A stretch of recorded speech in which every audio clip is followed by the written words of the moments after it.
Bàsicament, la funció de la que soc responsable és comunicació de vehicle a vehicle o comunicació de vehicle a infraestructura.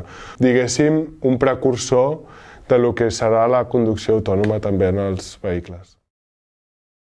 Jo soc product owner, també és el mateix que un project lead, no? És encarregar-te del projecte. Llavors, jo com a tal, jo no estic picant, no estic desenvolupant, no estic programant. O sigui, el meu equip és el feature team, són una sèrie d'experts que dominen molt de Car2X, que dominen d'estàndards, que dominen de regulacions, cadascuna en la seva àrea.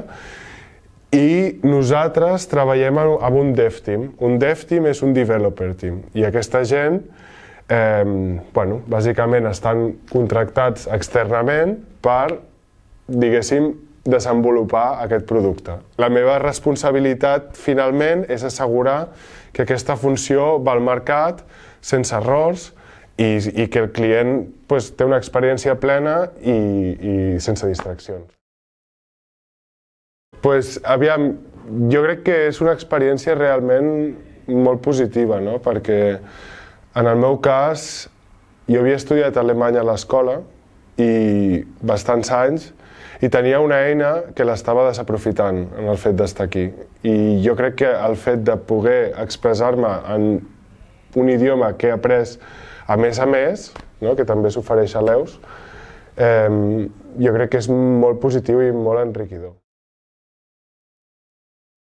Vaig estar treballant a SEAT 8 mesos, d'extern, i la meva jefa d'equip va dir a veure qui té interès en Alemanya i qui pot fer això, perquè el que estàvem buscant era algú que pogués fer també de pont de comunicació amb Volkswagen. I jo pensava, hòstia, clar, la inseguretat de, només portes 8 mesos en el món de l'automoció, no portes ni un any, ets tu realment, hauria de ser alguna experiència.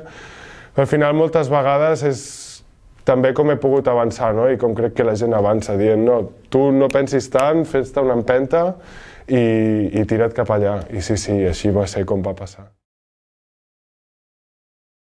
A mi el que sempre m'ha portat més satisfacció, i per alguna gent pot ser més important, per altres no, al final tots són diferents, és veure un producte en el que he format part, poder-lo veure al carrer, poder-lo veure a la vida real i quan jo vagi pel carrer amb un amic o amb la meva parella o amb la meva família, poder, mira, dir, jo he format part d'això. O sigui, el fet de veure que la teva feina d'estar amb l'ordinador treballant sense parar, manejant no sé què, al final té un efecte en el món, no? I això és el que més m'omple a mi. De fet, va ser molt fàcil, he de dir, perquè jo vaig començar en mecànica i el bo és que els 2 primers anys són comuns. Llavors, clar, el punt de decisió no és a 0, sinó és als 2 anys, que has de dir, segueixo amb això, no segueixo amb això, canvio, però no és que hagis perdut res pel camí. Llavors, aquesta va ser l'avantatge.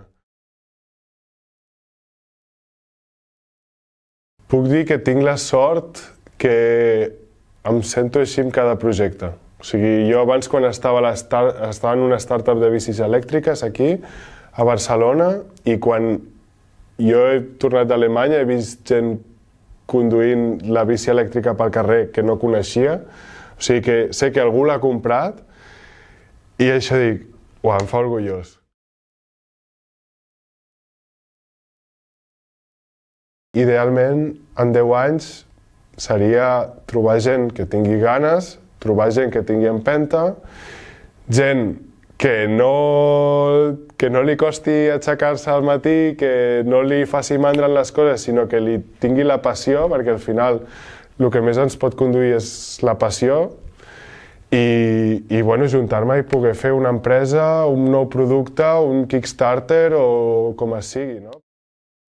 Me'n recordo que hi havia assignatures que eren d'electrònica i es combinaven 2 assignatures juntes i llavors podies fer un projecte comú. Això és una experiència que ens va donar que et fa una prova pilot o diverses proves pilot del món real, perquè realment funciona així en els projectes. Trobo que la EUS es fa com hauria de ser. O sigui, Aquí, com veieu, està ple de dispositius, està ple de coses reals que pots tocar. I després, segon, tot el suport dels professors jo crec que també és superimportant. O sigui, aquí no... El fet de que preguntis alguna cosa és que tens interès, és que potser et falta que t'ho expliquin des d'un altre punt de vista, i t'ho expliquen. Tinc molts bons records aquí, he fet molts amics, que encara m'hi parlo, que encara m'hi veig, que encara quedem. I, bueno, també jo crec que tinc molt bon record de l'últim any, sobretot a l'últim any. I trobo que l'etapa així més xula va ser el projecte de final de grau. Bueno, jo vaig fer amb el Miquel Àngel Amer com a tutor. Hola, Miquel Àngel. El fet de materialitzar-ho al final tot el teu know-how, això és el primer exemple pràctic a la teva vida del que segurament faràs en el teu futur.